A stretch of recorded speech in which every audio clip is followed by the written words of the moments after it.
2024 টি-20 বিশ্বকাপে অপরাজিত থাকার মিশনে কানাডার বিপক্ষে মাঠে নামছে ভারত। ফ্লোরিডার লর্ডারহিলে ম্যাচটি শুরু হবে বাংলাদেশ সময় রাত 8:30টায়। ভারত কি পারবে অপরাজিত থেকে এই আসরটির সুপার এইটে জায়গা করে নিতে? তাই নিয়ে আমাদের বিশেষ আয়োজন ডাউন উইকেট। আমি মোস্তাফিজুর রহমান প্রান্ত আছি আপনাদের সঙ্গে, আর আমার সঙ্গে রয়েছেন ক্রিকেট ধারাভাষ্যকার বা ক্রীড়া ধারাভাষ্যকার যাই বলি না কেন, আমাদের সবার প্রিয় আহমেদ বিন পারভেজ ভাই। পারভেজ ভাই কেমন আছেন? খুব ভালো আছি। খুব তো ভালো থাকবেনই, বাংলাদেশেরও ইনশাল্লাহ আমরা খুব ভালোই খেলছি। কিন্তু apart from that, India versus Canada, India টিমটা নিয়ে আমি যদি একটু জানতে চাই, এই ওয়ার্ল্ড কাপে তারা একদম দৃঢ় হয়ে এসেছে যে তারা চ্যাম্পিয়ন হবে, এবং অপরাজিত থাকা চ্যাম্পিয়নের একটা ভাইবও তারা দেখতে পাচ্ছে, কারণ তারা ছোটোখাটো টিমের সাথেও যারা কিন্তু কম দুর্বল তাদের বিপক্ষে তারা ফুল স্ট্রং স্কোয়াড নামাচ্ছে। কি মনে হয় এবার প্ল্যানটা কি ইন্ডিয়ার? আমার তো মনে হয় ইন্ডিয়া খুব ভালো একটা অবস্থায় আছে। একদম শুরু থেকে আমরা যদি বলি, তাদের একটা স্টেবল ব্যাটিং অর্ডার আছে। আমরা এখনো পর্যন্ত এতগুলো টিমের খেলা দেখছি, এতগুলো স্ট্রং টিম যারা একেবারে at the brink of elimination চলে যাচ্ছে। টিমগুলোর মধ্যে একটা ইমব্যালেন্স আমরা দেখি, অন্তত তাদের ব্যাটিং ইউনিট হোক কিংবা বোলিং ইউনিট হোক।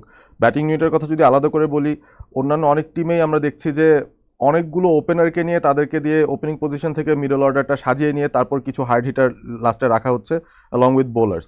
তো এই কম্পোজিশনটা আমি দেখছি যে অনেক টিমের জন্য ওয়ার্ক করছে না। ফর এক্সাম্পল ইন্ডিয়া, পাকিস্তান, তাদের কথা অবশ্যই বলা যায়। বাংলাদেশও দেখছি যে টপ অর্ডারটা নিয়ে একটু সেভাবে স্ট্রাগল করছে, যে প্রপার মিডল অর্ডার ব্যাটিং বা সেই ব্যাটিংয়ের স্ট্রেংথটা নেই, যারা মিডল ওভার্সে কীভাবে আসলে ম্যানিপুলেট করতে হয় এবং বিল্ড আপ কীভাবে ইনিংসটা করতে হয় সেটা নিয়ে একটা ঝামেলা থাকে। তো ইন্ডিয়া এমন একটা সেট আপ, তাদের অল কন্ডিশনস এবং অল টাইপস অফ ম্যাচ সিচুয়েশনসের জন্য প্রস্তুতি তাদের ছিল, এবং একটা সলিড মিডল অর্ডার আছে। ওপেনিং স্লটটাতেই বরঞ্চ বলবো জয়সওয়াল আনলাকি ছিলেন, আগের ম্যাচগুলোতে সুযোগ পাননি। বিরাট কোহলি টানা কিছু ম্যাচে রান পাননি, যদিও আমি জানি তাকে হয়তো ড্রপ করা হবে না, বাট যেহেতু ইন্ডিয়া একটা ভালো পজিশনে আছে, একটা এক্সপেরিমেন্ট হয়তো তারা পরবর্তীতে করতেই পারে, কিছু পরিবর্তন আনবে। বাট যেটা বলছিলাম, স্পিনাররা আছেন, পেস বোলাররা আছেন, সবাই ফর্মে আছেন, ব্যাটাররাও ফর্মে আছেন। যাদেরকে নিয়ে দু একটা প্রশ্ন ছিল শিবম দুবেকে নিয়ে কিংবা সূর্যকুমার যাদবের ফর্ম নিয়ে, সূর্যাও ভালো খেলেছেন, শিবম দুবেও ভালো খেলেছেন।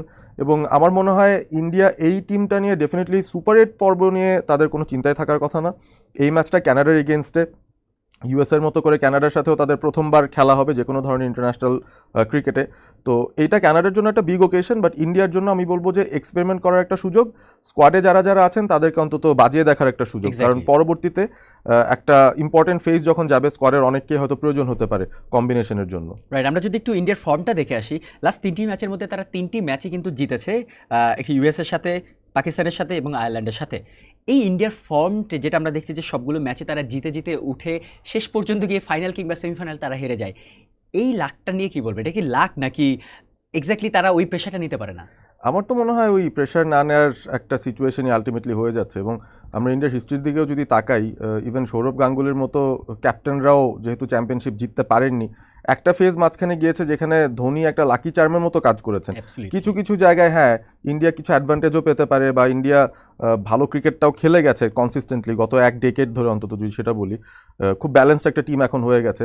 তবে ক্যাপ্টেন্সির একটা ফ্যাক্টর থাকে, এবং সেই প্রেশার নেওয়ার ক্ষমতাটা আমার মনে হয় ক্যাপ্টেনের মাধ্যমে বাকিদের কাছে ছড়িয়ে যায়।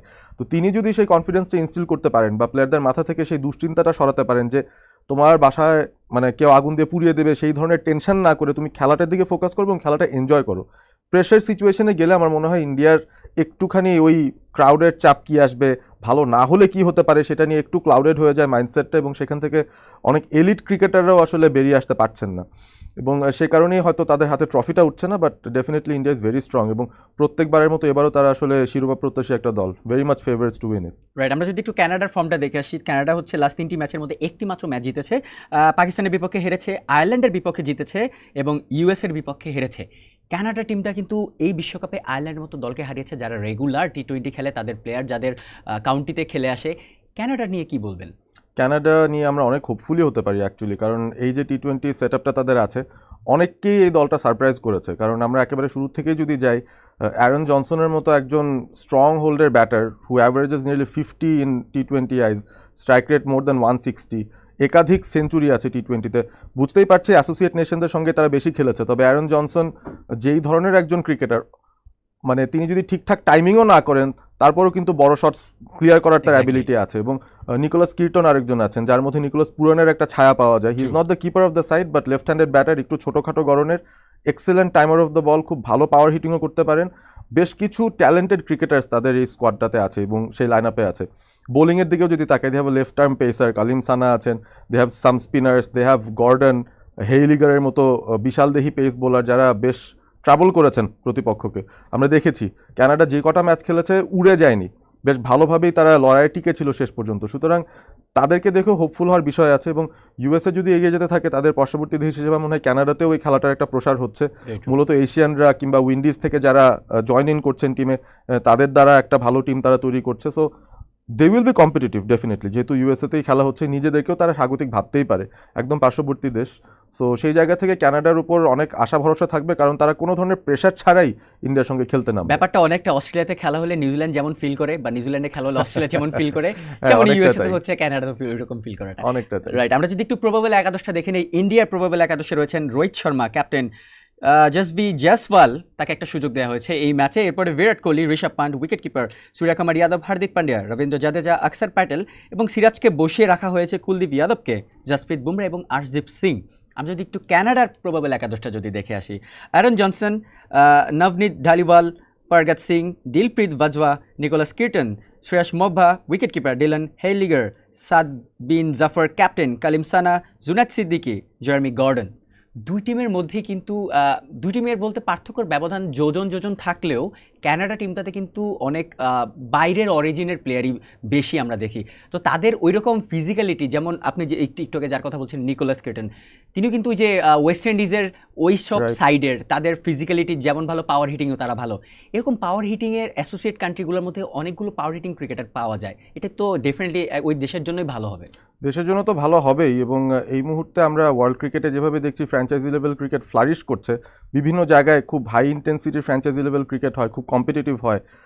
এই দলগুলো থেকে আমি মনে করছি অন্তত এই সামনের বছরগুলোতে টপ নচ যেই ফ্র্যাঞ্চাইজি লেভেল ক্রিকেট হবে সেখানে তাদের ডাক পড়ে যাবে। ইভেন অনেক ভালো ভালো নামি দামি প্লেয়ারদের উপরেও তাদের ডাক পড়ে যেতে পারে, কারণ তারা দেখাচ্ছেন যে তাদের সেই ফিজিক্যালিটিটা আছে এবং সেই টেম্পারমেন্টটা আছে, লং ডিস্টেন্স ক্লিয়ার করার অ্যাবিলিটি, স্পেশালি ব্যাটারদের ক্ষেত্রে যদি বলি, আমরা ইউএসের ক্ষেত্রেও বলতে পারি নেচারওয়ালকার তিনি যেই পারফরমেন্সটা করেছেন, maybe he could be one of them.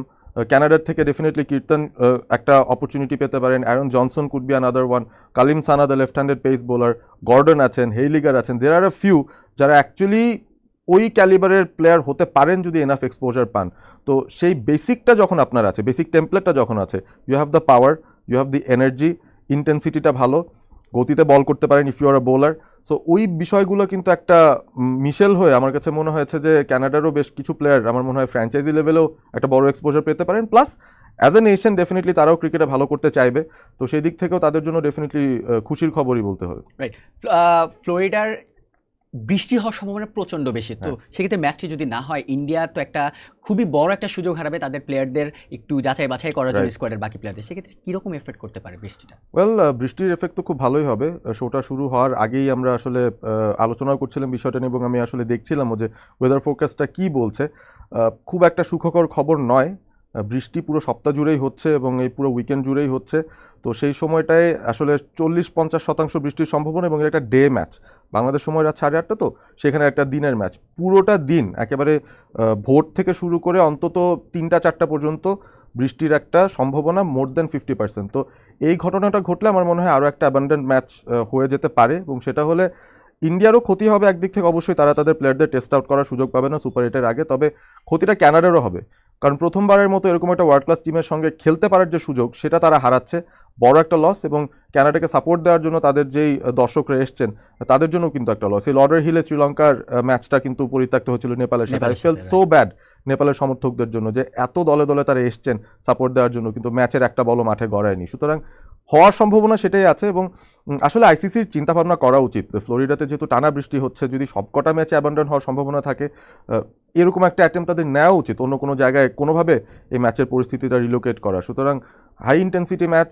বিশ্বকাপের ম্যাচ, কোনোভাবে কেউ চায় না অ্যাবান্ডন হোক, তবে আবহাওয়ার পরিস্থিতি কিন্তু খুব ভালো খবর দিচ্ছে না। রাইট। আপনি যদি ইন্ডিয়ার কোচ হতেন বা ক্যাপ্টেন হতেন, তাহলে আজকের স্কোয়াডে কি কি ঝালাই পালাই করতেন?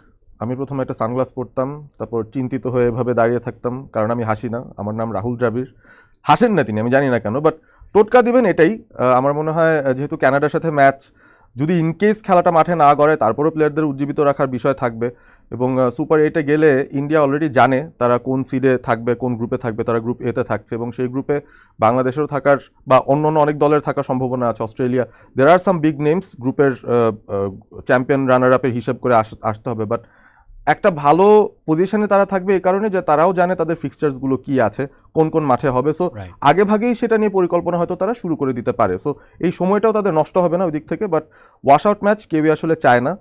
আনফর্চুনেটলি ক্রিকেটের ময়দানে ওয়াশ আউটটা শুধু কিছু কিছু দল চাইতে পারে, যেমন 1 পয়েন্ট পেলেই পাস করে যাব বা সুপার 8-এ যাব, ওই সিচুয়েশন ছাড়া আর কেউ আসলে এরকম ওয়াশ আউট চাইবে না। ইন্ডিয়ার জন্য ডিফিকাল্ট হবে, but I don't think the coach will need a lot of motivation to give them. তারা এমনিতেই মোটিভেটেড এবং অনেক দিন ধরে তারা চ্যাম্পিয়ন হয় না। 2007-এর পর T20 ওয়ার্ল্ড কাপ তাদের হাতে আসেনি, সুতরাং they have to do it এবার।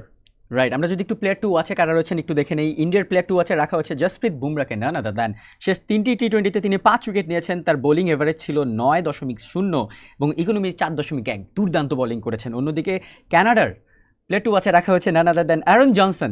তিনি লাস্ট 3টি টি20তে করেছেন 89 রান। তার এভারেজ, ব্যাটিং এভারেজ প্রায় 30-এর কাছাকাছি এবং স্ট্রাইক রেট 122-এর মতো।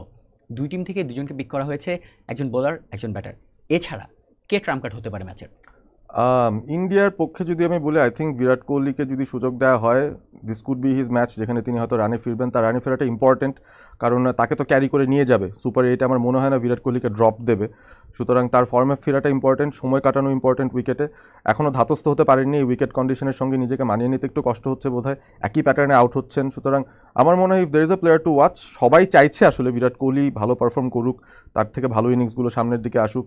তো I think definitely obvious choice হলেও আমার কাছে মনে হয় যেহেতু তিনি ফর্মে নেই, ফর্মে ফেরার একটা ভালো সুযোগ থাকতে পারে কানাডার এগেনস্টে বিরাট কোহলির। আর আমরা যদি কানাডার দিকেই যাই, অ্যারন জনসনের কথা তো বলাই হচ্ছে already, he is one of the players to watch. But তারপর আমি বলবো বাহাতি পেসার কালিম সানা, তিনি নতুন বলে খুব ভালো করছেন এবং আমার মনে হয় ইন্ডিয়া যদি তাদের দুই ডানহাতি ওপেনারকে সামনে নিয়ে আসে, তাদের যে বাহাতি পেসারদের বিরুদ্ধে উইকনেসটা, সেটা হয়তো কালিম সানা খুব ভালোই কাজে লাগাতে পারবেন। এবং ইন কেস যদি খেলা হয়, তাহলে কিন্তু আউটফিল্ড ভেজা থাকবে, ময়েশ্চার থাকবে উইকেটের মধ্যে, ভেজা উইকেট, কন্ডিশনস গ্লুমি, পেস বোলারদের জন্য আইডিয়াল একটা সিচুয়েশন। সো সেই ক্ষেত্রে আমার মনে হয় one of the Canadian pacers like Kaleem Sana, he could be very handy. Thank you Parvez ভাই আমাদের সাথে জয়েন করার জন্য। হোপফুলি নেক্সট কোন এপিসোডে আবারও আমরা আপনাকে পাবো। Thank you very much. India কি পারবে অপরাজিত থেকে সুপার 8-এর ম্যাচগুলো খেলতে? তা জানতে হলে অপেক্ষা করতে হবে এই ম্যাচটি শেষ অবধি। টিল দেন সবাই ভালো থাকুন, সুস্থ থাকুন, মোস্ট ইম্পর্টেন্টলি টিবিএস এর সঙ্গে থাকুন।